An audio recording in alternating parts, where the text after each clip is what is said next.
Hello বন্ধুরা, সবাই কেমন আছেন? আশা করছি সবাই ভালো আছেন। চলে আসলাম একটি নতুন ভিডিও নিয়ে এবং সংসারের টুকিটাকি টিপস নিয়ে। তো 1 নম্বরে বলে দিচ্ছি, সাদা মোজা ধোয়ার জন্য গুঁড়া সাবানের সঙ্গে 1 চা চামচ সাদা সিরকা মিশিয়ে নিন। এতে মোজা যেমন সাদা হবে তেমনই মোলায়েম থাকবে। ওয়াশিং মেশিনে কাপড় ধোয়ার সময় ওয়াশিং পাউডারের সঙ্গে 1 চামচ বরিক পাউডার মিশিয়ে দিন। এতে ধোয়ার পর কাপড় সব একসঙ্গে জট পাকাবে না। সাদা কাপড় থেকে হালকা কোনো দাগ তোলার জন্য কাপড় ধোয়ার পর 2টি পাতি লেবুর রস আধা বালতি পানিতে মিশিয়ে ভিজা কাপড় ডুবিয়ে দিন। 10 মিনিট পর তা তুলে না নিংড়ে মিলে দিন। বল পেনের দাগ কাপড় থেকে তুলতে চাইলে কাঁচামরিচের রস ঘষে ঘষে দাগের উপর লাগিয়ে শুকিয়ে নিন। তারপর গুঁড়া সাবান দিয়ে কাপড় ধুয়ে নিন, দাগ চলে যাবে। তেল টিটটিটে তাক বা কাঠের র্যাক পরিষ্কার করার জন্য 1 কাপ পানিতে 1 চা চামচ সরিষার তেল মিশিয়ে নিন। এই মিশ্রণ মসলিন কাপড় দিয়ে ঘষে ঘষে মুছে নিন, দাগগুলো চমৎকার হয়ে উঠবে। ওয়াশ বেসিন বা সিল্ক বেসিন পরিষ্কার করার জন্য খানিকটা ফ্ল্যাট সোডা যেমন কোক, পেপসি ইত্যাদি ঢেলে দিন। 5 মিনিট পর মুছুন, দেখুন কেমন নতুনের মতো চকচকে হয়ে উঠেছে। হাঁড়ি পাতিল থেকে পোড়া ও কালো দাগ তোলার জন্য শিরিষ কাগজে গুঁড়া সাবান লাগিয়ে ঘষুন, তারপর ধুয়ে নিন, পোড়া দাগ চলে যাবে। পুরনো হাঁড়ি থেকে তেল কালির দাগ তোলার জন্য চা পাতা বা কফি দিয়ে ঘষুন, দেখবেন দাগ চলে যাবে। মশা, মাছি ও পিঁপড়ার উপদ্রব থেকে মুক্তি পাওয়ার জন্য ঘর মোছার পানিতে সামান্য ডিজেল মিশিয়ে নিন, উপদ্রব বন্ধ হয়ে যাবে। ঘরের মেঝে বা যে কোনো মোজাইক পরিষ্কার করার জন্য পানিতে কেরোসিন মিশিয়ে নিন। রান্নাঘরের ক্যাবিনেট বা কাউন্টার যদি মার্বেল পাথরের হয় তাহলে পরিষ্কার করার জন্য খাবার সোডা পানিতে গুলে রাতে লাগিয়ে রাখুন। সকালে পানিতে সাদা সিরকা মিশিয়ে কাপড় দিয়ে মুছে নিন, সব দাগ চলে যাবে।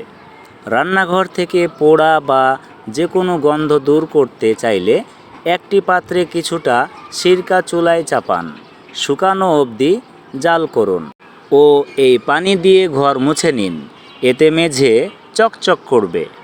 বারান্দায় বা জানালার গ্রিল পরিষ্কার করার জন্য প্রথমে শুকনা কাপড় দিয়ে মুছে নিন, তারপর আধা কাপ কেরোসিন তেলের সঙ্গে সরিষার তেল মিশিয়ে নিন। এই মিশ্রণ তুলোয় দিয়ে লাগিয়ে নিন, এতে গ্রিলে জং বা কালো দাগ সহজে লাগবে না।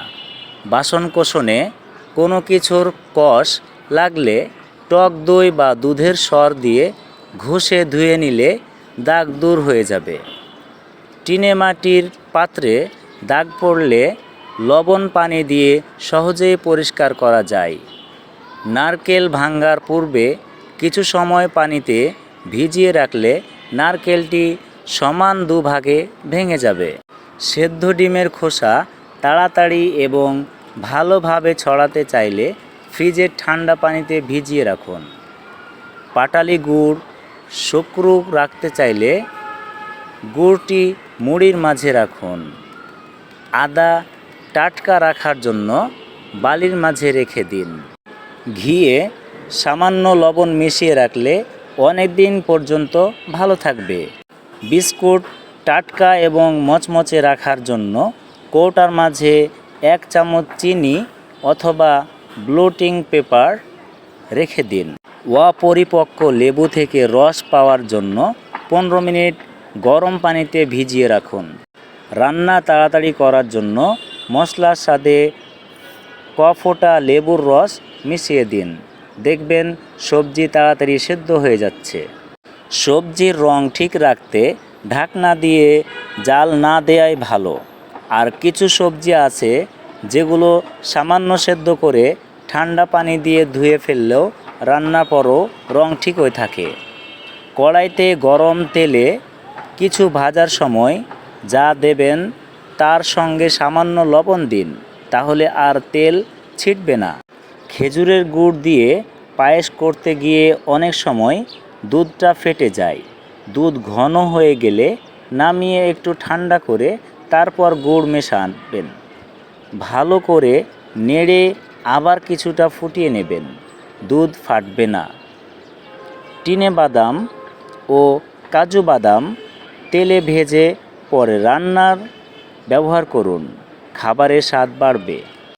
সেমাই বা মিষ্টি জাতীয় খাবারে অনেকে বাদাম ব্যবহার করেন। বাদামে যদি তেল মেখে পরে তাওয়াতে ভাজেন তাহলে তেল কম লাগবে, নয়তো শুকনো ভাজতে গেলে তেল বেশি লাগবে। গুল কচু অথবা কচু শাক রান্না করতে তাতে কিছুটা তেঁতুলের রস বা লেবুর রস দিয়ে দিন, তাহলে খাওয়ার সময় গলা চুলকানোর ভয় থাকবে না। কেক বানাতে যদি ডিমের পরিমাণ কম হয় তার বিকল্প হিসেবে ব্যবহার করতে পারেন কর্নফ্লাওয়ার। হ্যালো বন্ধুরা, সবাই কেমন আছেন? আশা করছি সবাই ভালো আছেন। চলে আসলাম একটি নতুন ভিডিও নিয়ে এবং সংসারের টুকিটাকি টিপস নিয়ে। তো 1 নম্বরে বলে দিচ্ছি, সাদা মোজা ধোয়ার জন্য গুঁড়া সাবানের সঙ্গে 1 চা চামচ সাদা সিরকা মিশিয়ে নিন। এতে মোজা যেমন সাদা হবে তেমনই মোলায়েম থাকবে। ওয়াশিং মেশিনে কাপড় ধোয়ার সময় ওয়াশিং পাউডারের সঙ্গে 1 চামচ বরিক পাউডার মিশিয়ে দিন। এতে ধোয়ার পর কাপড় সব একসঙ্গে জট পাকাবে না। সাদা কাপড় থেকে হালকা কোনো দাগ তোলার জন্য কাপড় ধোয়ার পর 2টি পাতি লেবুর রস আধা বালতি পানিতে মিশিয়ে ভিজা কাপড় ডুবিয়ে দিন। আজ এই পর্যন্তই। সবাই ভালো থাকবেন, সুস্থ থাকবেন। আর হ্যাঁ, তোমাদের জন্য আমি অনেক কষ্ট করে ভিডিও বানাই, তাই আমার ভিডিওতে একটি লাইক দিবেন এবং ফেসবুক থেকে হলে ফলো দিয়ে দিবেন এবং ইউটিউব থেকে যদি দেখেন তাহলে চ্যানেলটিকে সাবস্ক্রাইব করে দিবেন। সর্বোপরি সবাইকে নিয়ে ভালো থাকুন, সুস্থ থাকুন। আল্লাহ হাফিজ। আসসালামু আলাইকুম ওয়া রাহমাতুল্লাহি ওয়া বারাকাতুহু।